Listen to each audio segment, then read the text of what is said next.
berfungsi sebagai perhitungan siklus.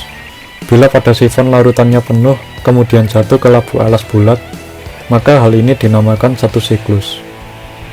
Kemudian ada labu alas bulat yang berfungsi sebagai wadah bagi sampel dan pelarutnya. Lalu ada timbal yang berfungsi sebagai wadah untuk sampel yang ingin diambil zatnya. Kemudian ada pipa F yang berfungsi sebagai jalannya uap bagi pelarut yang menguap dari proses penguapan. Dan ada selang masuk yang berfungsi sebagai saluran masuknya air dalam kondensor, dan selang keluar yang berfungsi sebagai saluran keluarnya air dari kondensor.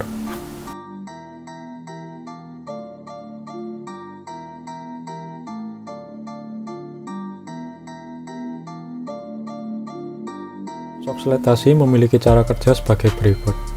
Pelarut yang berada di boiling flash dipanaskan menggunakan hot plate, sehingga menguap dan masuk ke dalam kondenser. Di dalam kondenser, pelarut akan terkondensasi dan turun ke extraction chamber yang berisi senyawa yang akan diekstraksi. Keberadaan etanol dalam suasana hangat akan membuat piperin terekstraksi. Lalu ketika pelarut mencapai ketinggian tertentu, lengan sifon akan mengosongkan pelarut dan membawanya ke dalam labu distilasi. Pelarut akan menguap kembali karena suhu tinggi, sedangkan senyawa yang diekstraksi akan tetap tinggal karena memiliki titik didih yang lebih tinggi. Pada praktikum ini, etanol dan piperin memiliki titik didih yang jauh berbeda, yaitu piperin pada 127 derajat Celcius dan etanol sendiri 78,4 derajat Celcius, sehingga metode oksidatasi dapat dilakukan pada praktikum ini.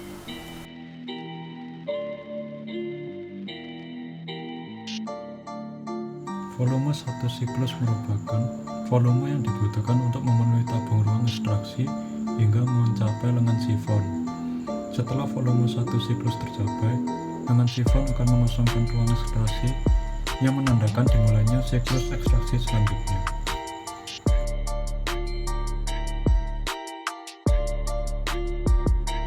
Dapat dilakukan dengan alat penguap bertekanan rendah, yaitu rotary evaporator.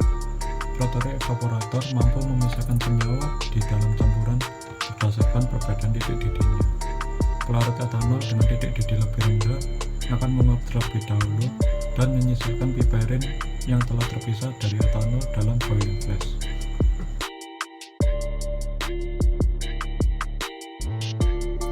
Rotary evaporator memiliki prinsip kerja sebagai berikut. Senyawa dengan titik didih lebih rendah akan menguap dan bergerak menuju kondenser.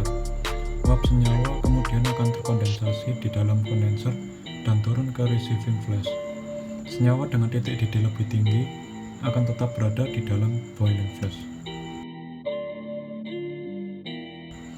Nah, berikut ini merupakan gambar dari rotary evaporator. Setelah senyawa piperin dipisahkan dari etanol, senyawa ini kemudian akan diidentifikasi dengan metode kromatografi lapis tipis. Kromatografi adalah metode pemisahan komponen penyusun suatu senyawa berdasarkan perbedaan distribusi komponen tersebut dalam dua fase yang berbeda. Perbedaan distribusi ini diakibatkan adanya perbedaan kepolaran komponen tersebut. Dalam kromatografi dikenal dua fase yang disebut sebagai fasa diam dan fasa gerak. Fasa diam adalah tempat yang dilalui oleh fasa gerak dengan membawa senyawa yang ingin dipisahkan, sedangkan fasa gerak adalah fase yang membawa senyawa yang ingin dipisahkan melalui fasa diam. Nah, dalam kromatografi lapis tipis, fasa diam yang dimanfaatkan adalah plat tipis, di mana dalam percobaan ini plat tipis yang digunakan adalah plat silika. Kemudian dari hasil kromatografi lapis tipis dapat dilihat adanya perbedaan distribusi antara komponen dalam kromatografi lapis tipis. Nah, kenapa hal ini bisa terjadi? Ternyata hal ini dapat terjadi karena adanya perbedaan kekuatan absorpsi yang dialami oleh komponen tersebut ketika melalui fasa diam dan fasa geraknya. Hal ini sangat dipengaruhi oleh kepolaran dari senyawa yang ingin dipisahkan dan fasa-fasa tersebut. Nah, bagaimana hal ini berhubungan? Jadi ternyata komponen dengan kepolaran yang sama dengan fasa diam akan terabsorpsi dengan sangat kuat, sehingga jarak tempuhnya akan jauh lebih pendek dibandingkan dengan komponen dengan kepolaran yang berbeda dengan fasa diamnya.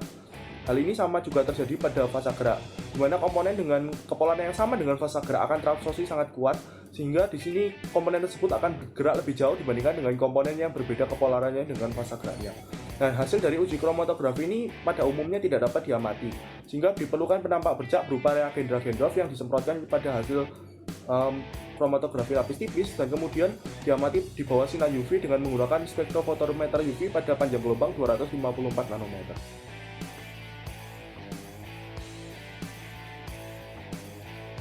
Dari gambar ini terlihat bahwa fasa gerak berupa pelarut akan bergerak melalui fasa diam berupa plat tipis sambil membawa senyawa yang diletakkan pada garis yang dibuat dengan pensil.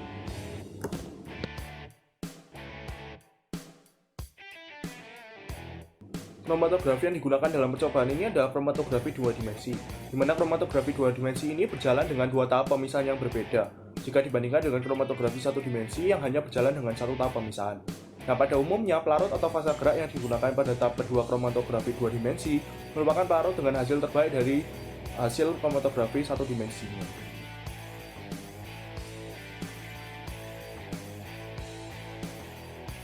Kemudian akan dibahas mengenai alat yang disebut sebagai spektrofotometer UV. Spektrofotometer adalah alat analisa konsentrasi suatu sampel berdasarkan interaksi antara partikel di dalam sampel dengan cahaya yang ditembakkan. Nah, dalam praktikum ini digunakan spektrofotometer untuk pengamatan hasil dari kromatografi lapis tipis pada sinar UV dengan panjang gelombang 254 nanometer. Nah, selain panjang gelombang 254 nanometer, panjang gelombang yang dapat digunakan untuk pengamatan percobaan kali ini adalah panjang gelombang 366 nanometer. Nah, untuk membantu agar bercak hasil kromatografi lapis tipis dapat dilihat, maka di sini digunakan penampak bercak yang berupa reagen Dragendorf yang disemprotkan pada kromatografi lapis tipis.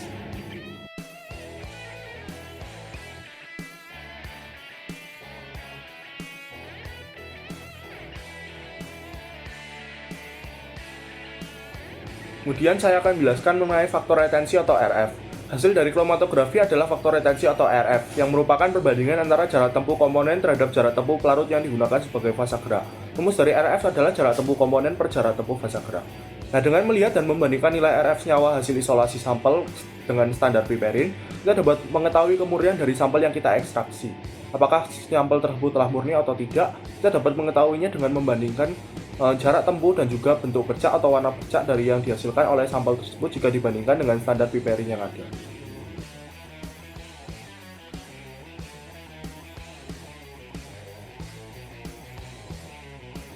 Sekarang kita masuk pada hasil dari percobaan ini. Yang pertama adalah perhitungan rendemen dari percobaan ini.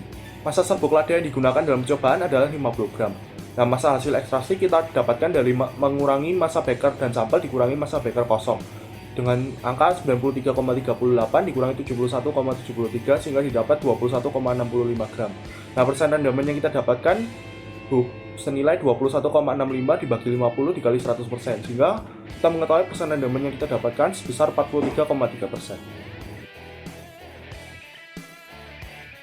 Sekarang kami akan menjelaskan mengenai hasil kromatografi lapis tipis satu dimensi, di mana di sini senyawa yang ingin diidentifikasi adalah piperin dengan sifat semipolar cenderung nonpolar. Nah, di sini kita menggunakan 3 pelarut yang berbeda sebagai fasa gerak yang digunakan dalam kromatografi lapis tipis.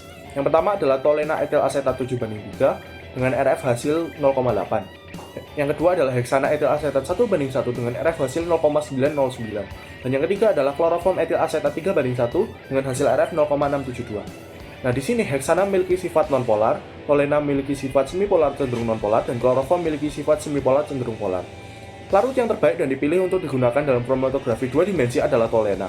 Kenapa demikian? Di sini tolena terlihat memberikan hasil spot yang piperin berada di tengah-tengah, sehingga komponen yang berada di atas dan di bawah piperin dapat terpisah dan teridentifikasi dengan baik. Jika kita menggunakan heksana dengan sifat yang nonpolar, di sini piperin dan komponen-komponen lain yang bersifat nonpolar akan terbawa sangat jauh sehingga tidak terpisah, dan hasil di sini spotnya akan menunjukkan piperin dan senyawa lain-lainnya akan terkumpul di bagian atas sehingga tidak terpisah dengan baik. Kemudian jika kita menggunakan pelarut kloroform yang bersifat semipolar cenderung polar, di sini piperin dan komponen lain akan tertahan di bagian bawah karena fasa geraknya bersifat polar. Sehingga di sini kita bisa mengetahui bahwa jika kita menggunakan kloroform, piperin dan komponen lain di bagian bawah piperin tidak akan terpisah dengan baik.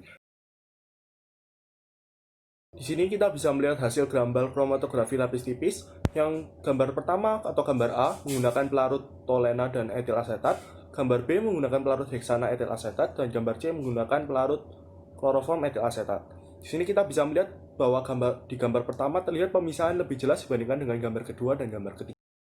Kemudian kita masuki hasil kromatografi lapis tipis 2 dimensi, di mana RF piperin dalam percobaan kromatografi 1 dimensi dalam pelarut tolena etil asetat adalah 2/3/4 sama dengan 0,575. Sedangkan RF piperin dalam kromatografi 2 dimensi dengan pelarut tolena etil asetat adalah 2,6/4 sama dengan 0,65. Kesimpulan dari percobaan ini adalah proses isolasi piperin dengan alat Soxhlet berjalan dengan prinsip ekstraksi secara terus-menerus dengan memanfaatkan sistem alat Soxhlet hingga didapatkan hasil ekstraksi yang optimal. Dari hasil percobaan, didapatkan bahwa hasil ekstraksi piperin yang didapat sebanyak 21,65 gram dengan persen rendaman 43,3%.